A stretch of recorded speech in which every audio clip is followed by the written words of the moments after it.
Très chers auditeurs, bonjour et bienvenue sur tout nouvel épisode du micro-podcast Blue Lemon, un condensé de 5 minutes d'entretien avec les leaders du marketing digital et du e-commerce, notamment à l'ère de la pandémie, et comprendre ce qui fait leur génie. Place à notre invité du jour. Nous avons le plaisir de recevoir Édouard Caraco, qui est le CEO de Debraderie, plateforme de vente éphémère en ligne tout à fait novatrice. Édouard, bonjour. Salut Elie, merci beaucoup. Donc notre objectif aujourd'hui, c'est qu'on parle de toi, de ton entreprise d'abord, et qu'ensuite on rentre un peu plus dans le détail de ton activité marketing digital et notamment ce que tu fais en inbound, mais avec un outbound aussi. On rentre un peu dans le détail. Commençons peut-être par ton entreprise, que tu nous racontes un peu ton activité en quelques mots, ce que tu fais, ce que tu vends, à qui tu le vends et comment tu es toi dans ton écosystème et ton marché. Ok Samson, merci beaucoup, salut. Donc moi je suis le cofondateur de Debraderie que j'ai lancé il y a 2 ans et demi avec Tim, mon meilleur pote d'enfance. On se connaît bien, on a l'habitude de travailler ensemble parce que c'est la 3e boîte qu'on monte ensemble et j'avais eu l'occasion de rencontrer Elie lors de mon aventure entrepreneuriale précédente. En gros, très clairement, on fait des ventes événementielles de marque premium à destination d'un public jeune, 18-35 ans. En gros, si je dois caricaturer, on fait le même métier que venteprivée.com, dans le sens où on vend les anciennes collections des marques, mais on le fait différemment. On essaie de cibler un segment plus premium, donc avec des marques qui notamment s'en ressentent, et on va cibler un public qui est beaucoup plus jeune. Donc en fait, si je dois caricaturer, GP vend à ma maman, moi, je vais vendre à ma copine. Et c'est ce que je propose à mes clients, une sélection de marques ultra qualitatives. Et ce que je propose à nos marques partenaires, c'est une cible très stratégique parce que toutes les marques ont à cœur de rajeunir en permanence leur audience. Et c'est ce qu'on leur permet de faire quand elles vendent leurs anciennes collections sur Debraderie. Et comment ça se traduit du coup sur l'expérience, le fait que tu aies une expérience, un public plus jeune? C'est une traduction unique, ton acquisition, comment ça? Alors, en fait, depuis le départ, on s'est lancé sur Instagram. Donc, il y avait une forme d'alignement des étoiles entre notre métier et notre vision de notre métier et le réseau Insta. Quand on s'est lancé il y a 2 ans et demi, Instagram se lançait de plus en plus dans le e-commerce et on voulait protéger l'image des marques. Instagram, c'est le réseau du beau. On fait des ventes éphémères. Instagram se développe autour du contenu éphémère qui sont les stories. Et on veut, en plus de ça, rajeunir l'audience des marques avec lesquelles on travaille. Et finalement, les jeunes, aujourd'hui, sont sur Instagram. Donc, cet alignement des étoiles a fait que depuis qu'on s'est lancé sur Debraderie, on est vraiment born and raised sur Instagram. Et c'est Instagram qui nous a permis de capter l'audience auquel on a accès aujourd'hui, qui sont en gros des jeunes entre 18 et 35 ans, citadins, quand même une grosse majorité féminine, qui retrouvent tous les jours sur Debraderie des offres ultra qualitatives qu'on leur propose et qu'on va leur sourcer. Et d'accord. La cible aujourd'hui, c'est plutôt, quand je parle de cible, ça veut dire d'entreprise cliente, c'est plutôt des boîtes qui sont déjà, qui ciblent déjà ce genre de public-là ou des boîtes qui cherchent à se rajeunir. Où est-ce que tu te positionnes là-dessus? On travaille avec différentes typologies de marques. Il y a des marques qui sont très fortes sur les communautés qu'on veut targeter et qui sont ravies de vendre leurs anciennes collections à travers Debraderie, justement parce qu'on est aujourd'hui l'acteur le plus premium du marché. Et il y a d'autres marques qui, elles, sont plus établies sur une communauté plus âgée et qui vont utiliser Debraderie pour rajeunir leur audience. Ok. Et donc, en fait, vous vous positionnez comme, pour cette deuxième marque, comme deuxième typologie de marque, comme un nouveau canal d'acquisition pour aller se rajeunir Exactement, comme un outil marketing qui va leur permettre de vendre leurs anciennes collections. Ça, c'est quand même un vrai sujet parce qu'on leur permet de récupérer du cash à partir de stock qui s'endort dans leurs entrepôts. Et en plus de ça, de vendre ces anciennes collections à une communauté beaucoup plus jeune que la communauté qu'elles peuvent avoir l'habitude de retrouver dans leur magasin ou l'habitude de targeter sur nos sites concurrents. Donc, vous leur vendez une audience finalement. Vous leur vendez une audience. Exactement, c'est un outil marketing. Ok, ça marche. Et qu'est-ce que vous faites aujourd'hui pour entretenir cette audience au quotidien? Vous faites du paid, vous avez des activités particulières au-delà de juste la mise en avant des opérations éphémères et des différentes marques avec qui vous travaillez. Comment est-ce que vous travaillez? Nous, il y a déjà une connotation très organique au développement de Debraderie parce que on vend des super belles offres. Donc déjà, il y a de l'organique qui entoure notre développement parce que le jour où il y a ta marque préférée que tu vas retrouver en réduction jusqu'à moins 65% ou moins 70% sur Debraderie, bah, tu vas avoir tendance à en parler à tes copains autour de toi en te disant « Putain, j'ai vu cette offre, c'est la folie, regardez sur ce nouveau site ». Donc, il y a du bouche à oreille qui s'organise et ça, c'est de la croissance organique. Après, nous, on utilise aussi différents leviers qui vont nous permettre de se faire connaître de façon accélérée. Et donc, dans ces cas-là, on va travailler avec évidemment des influenceurs sur Instagram. Aujourd'hui, on a plus de 268 000 followers. Et on a plus de followers que vente privée, showroom privé et bazar chic réunis. Et on utilise aussi des leviers de croissance payants. Donc, on fait des pubs sur Instagram, sur Facebook. On a aussi utilisé d'autres leviers. Là, pour la première fois, on a fait une campagne de pub télé. Et on a aussi expériencé la pub dans le métro. Et honnêtement, alors les retombées sont différentes de celles qu'on peut retrouver sur Facebook et Instagram. C'est pas la même chose qu'on va rechercher. Sur Facebook et Instagram, on va beaucoup plus aller chercher de la conversion. Quand sur des leviers comme la télé ou le métro, on va beaucoup plus aller chercher de la crédibilité et de la brand awareness, qui est plus difficilement mesurable, plus difficilement quantifiable, mais c'est un pari sur le long terme. Et pour l'instant, tous les tests qu'on a entrepris, on en est hyper content. Ok.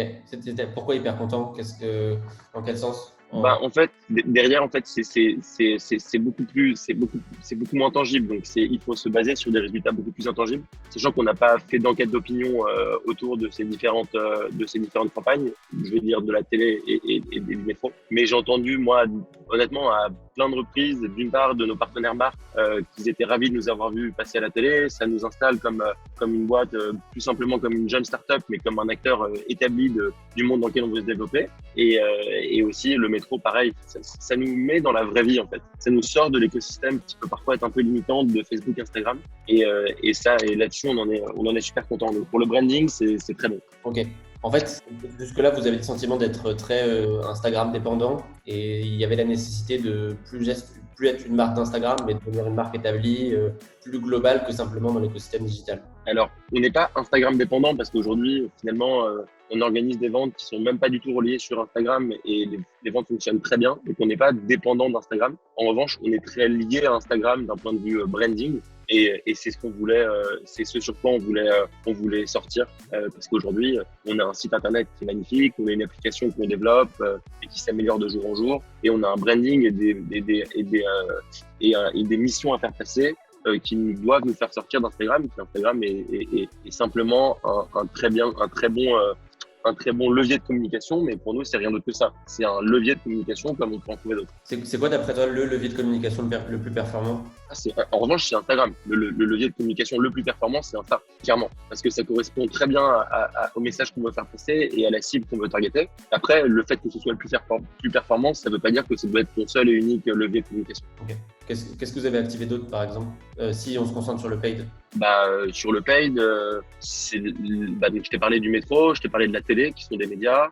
On travaille aussi sur de la presse. Alors, c'est un paid qui est différent sur de la presse, mais on est aussi présent dans les journaux. On était dans le L la semaine dernière. Donc, on essaie vraiment d'avoir une communication à 360 degrés à travers plusieurs leviers et qui va toucher nos clients et nos partenaires de différentes manières. Okay. Ce que j'ai l'impression aussi, Edouard, et c'est beau, c'est que tu vas aller chercher aussi au-delà du prêt-à-porter qui vous a lancé. Vous allez sur de la cosmétique. Je viens de voir les pubs de Bobbi Brown, par exemple. Donc c'est assez intéressant de voir que tu vas aussi chercher de la jeunesse via les produits que tu proposes, j'imagine, et on peut le revoir nous aussi évidemment avec un de nos clients qui est Dior Cosmétique.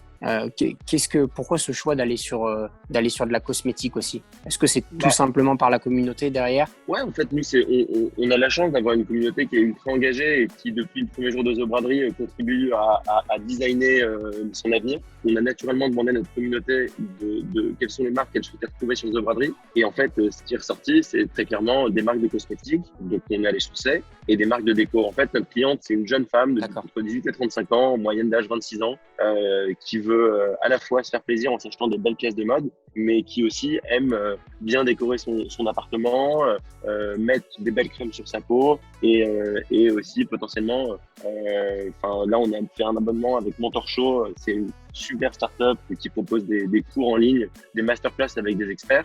C'est aussi ce qu'on va essayer de proposer à notre communauté, c'est de continuer à les surprendre, toujours en restant sur une typologie d'offres premium, comme mantra, que nos clients et nos clientes se fassent plaisir à chaque fois qu'elles passent une commande sur The Braderie. J'ai compris. Et comment tu vois justement, c'est assez intéressant parce que tu parlais de leviers qui te sont chers, notamment Instagram. Je vois quand tu me parles de vouloir aussi prendre le tournant de la déco et du make-up. Comment tu vois un Pinterest par exemple aujourd'hui?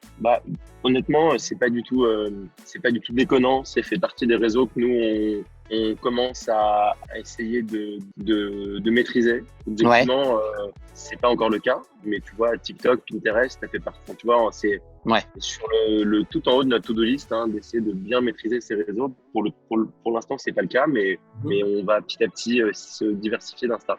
Compris. Et aujourd'hui, comment est-ce que vous faites ça? Vos équipes, tout est internalisé, j'imagine, pour une plateforme comme pour tout. Tout est internalisé. Donc en fait, déjà, on essaie de bien comprendre les mécaniques des différents réseaux qu'on veut aller attaquer. Et potentiellement, après, tu vois, c'est créer du contenu, le contenu le plus adapté aux différents réseaux. On a bien conscience que c'est pas un one fits all modèle, tu vois, dans le contenu. Et donc, dans ces cas-là, nous, on a tendance à, tu vois, objectivement, on va aller targeter, on va essayer de bien comprendre ces différents réseaux et de travailler le mieux possible pour qu'on puisse avoir du contenu adapté et du contenu, donc, s'il est adapté, c'est du contenu qui va bien fonctionner sur les réseaux qu'on va vouloir utiliser. Cool. C'est ce que je comprends, je vois un petit peu. Pardon, Samson, dis-moi. On en parlera si tu veux, parce que Pinterest, moi, je connais bien, mais bon, c'est une autre discussion.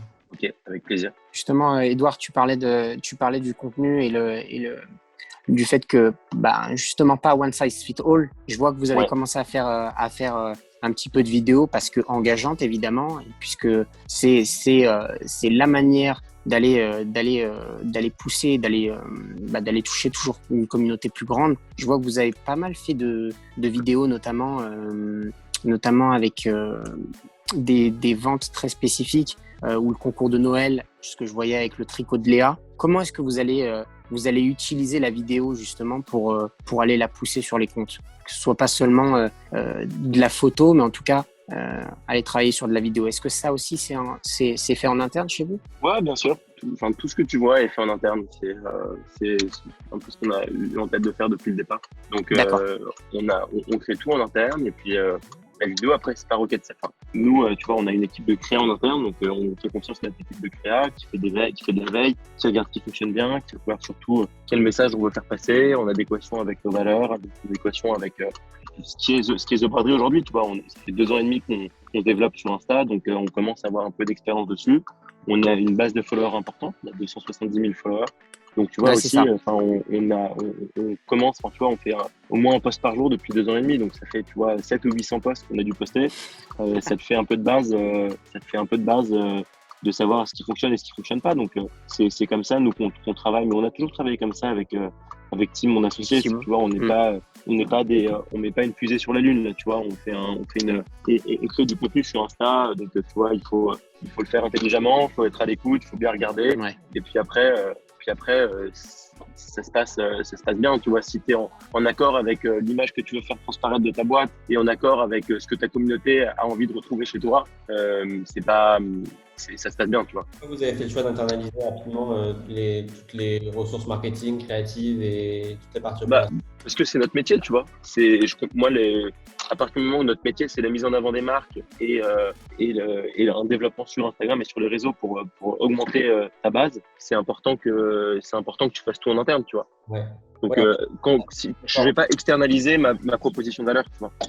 Tandis que ton core business, c'est des choses que tu vas vouloir internaliser et des choses qui ne sont pas forcément ton core business, tu vas peut-être avoir tendance à vouloir l'outsourcer, c'est ça? Exactement, c'est exactement ça, tu vois. Nous, on n'a pas du tout vocation à externaliser ce qui est mon core business. T'as très bien résumé. En revanche, ce qui n'est pas mon core business, tu vois, la logistique, évidemment, c'est hyper important pour moi, mais la logistique, j'ai des avantages à ce que ce soit pas moi qui le fasse. Dans ces cas-là, j'ai trouvé un super partenaire logistique qui s'en occupe très bien et qui s'en occupe mieux que si moi je m'en occupais moi-même, tu vois. Ok. Petite question, Edouard. Comment tu vois si je te parle d'Arletty, comment tu les vois aujourd'hui? Ou toutes ces plateformes un petit peu qui sont à la fois digitales et à la fois d'avoir leur propre, leur magasin, j'allais dire en propre. Ouais, écoute, je les vois moi comme des concurrents évidemment, parce qu'on se partage le même gâteau. Le gâteau qu'on se partage, c'est le stock des marques. Et donc on les voit comme des concurrents. Après, nous, on va cibler une communauté beaucoup plus jeune qu'eux. Donc à nous d'être bons pour la communauté qu'on va targeter, tu vois. J'ai compris. Au-delà des envies de passer vraiment en physique, au-delà de, j'allais dire, cette ère évidemment du confinement. Moi, j'ai pas très envie d'aller en physique, là, tu vois. C'est pas le même métier, c'est pas la même façon de vendre, donc nous, on n'a pas, c'est pas dans les plans de développement. Clair. Vos axes de principaux développement toi, c'est, on va dire, la diversification de vos Diversification de l'offre et l'internationalisation. Tu vois, on arrive aujourd'hui à travailler avec des marques qui sont très fortes, pas seulement en France, mais à l'international. Et donc, ce sont des offres qui peuvent plaire à l'international et ça va être à nous d'être bons pour internationaliser le business à partir du moment où on met la main sur des belles marques et du très beau stock de très belles marques à un très bon prix. Ça peut être intéressant de le proposer pas seulement à un public français, mais à un public international. C'est ce qu'on a prévu de faire dès 2021. Vous utiliserez les marques comme étant un levier de croissance, du coup? Bien sûr, depuis le départ, on s'est toujours appuyé sur la qualité des marques avec lesquelles on travaille pour se faire connaître. Parce que, mais c'est un peu un serpent qui se prend la queue. Au début, tu n'as pas de marque, pas de clients. Les clients viennent chercher des marques et les marques viennent chercher des clients. Donc, c'est très complexe. Ouais, mais petit à petit, quand tu arrives à inverser ce paradigme, tu te retrouves avec un cercle virtueux sur lequel il faut capitaliser. Et c'est ce qu'on essaye de faire depuis 2 ans maintenant. Top. T'as 2-3 noms à nous dire, à nous donner?